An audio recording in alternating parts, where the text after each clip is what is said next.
start with Robert Kirkwood. Now, Robert Kirkwood, one of my longtime readers and viewers who was nice enough to send me a book that is no longer in my direct vicinity, Adam Lewis, actually requested that I talk about Robert Kirkwood. So I did look into him. Now, Kirkwood is mostly known for a long train of important events throughout the war. He participated in most of the important battles in the northern department of the Revolution before moving south.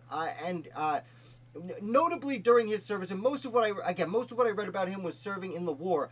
Because he was from Delaware, he had trouble getting to a certain rank because, as you know, they would generally take generals of major generals, brigadier generals would generally come from, they try and evenly disperse them throughout the states, but also the more powerful states with bigger population generally had those positions taken up for them. So Kirkwood only ever ascends to become I believe a captain during the actual war. Yeah, captain during the war. Now, he does eventually rout out a spy. As the story goes, he was going through New Jersey during the Forage War and found a gentleman who mistook them for the British and was eager to tell them about the great spying he was doing for the British. At which point Kirkwood said, well, we're patriots and you're under arrest. From there, like I said, most of the time he's spending going through the actual revolution, fighting all over the place in many important battles. He's part of an outstanding group of a Delaware regiment that really excels throughout the war. He impresses many important people. And then after the war ends, again, he never really gets the accolades he seemingly deserves because he, only hit a certain level of fame during the war. There's only so many, soldiers that can be extremely famous, and Kirkwood does slip under the cracks. But Robert Kirkwood ends up moving to what we now know as Wheeling, West Virginia, at the time Wheeling, Virginia, where he becomes a leader on the frontier. And then when the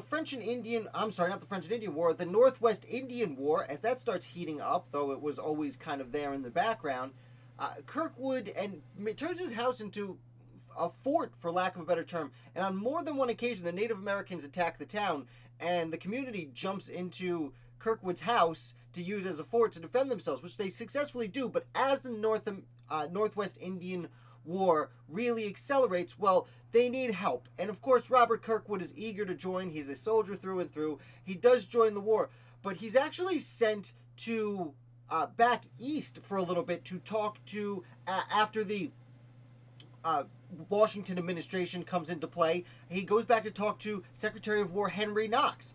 And not only does he deliver a letter from the leaders on the frontier to Henry Knox saying, hey, we need some help, Henry, he also ends up bringing, he communicates to Henry Knox the need directly.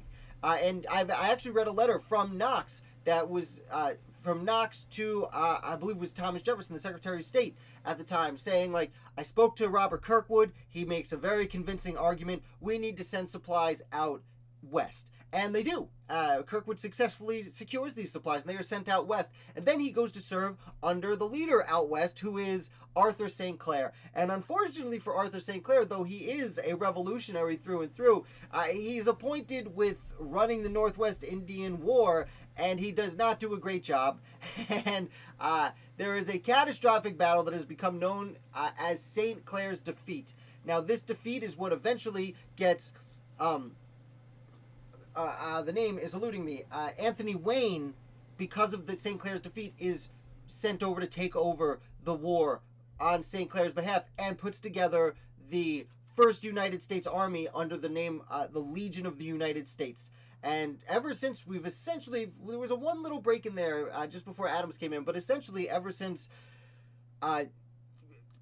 his name keeps disappearing on me. Ever since Anthony Wayne, Mad Anthony, took over for St. Clair, the United States Army has really been in existence.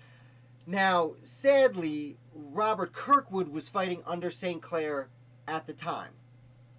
And he is killed at St. Clair's defeat. In fact, he is shot in the stomach, and he crawls to a tree or to the side, and one of his proteges actually sees him and goes over to Kirkwood, and according to this young gentleman who was there, Kirkwood asked to be executed. He asked his protege to kill him because he didn't want to be left to the Native Americans. Now, this gentleman did not have the heart to do that to his friend and mentor, and instead retreats with the rest of the army, leaving leaving Kirkwood with hundreds of other Americans who would be finished off by the Native Americans when they arrived, one way or another. By the time Anthony Wayne gets there and they retake the land, everyone there is already dead, including Kirkwood, whose burial we are not sure about where it is, though he does in Ohio have some gravestones marking his the area. So he does have a monument to him. So he did get at least that recognition, as well as recognition from you and I here at Founder of the Day. So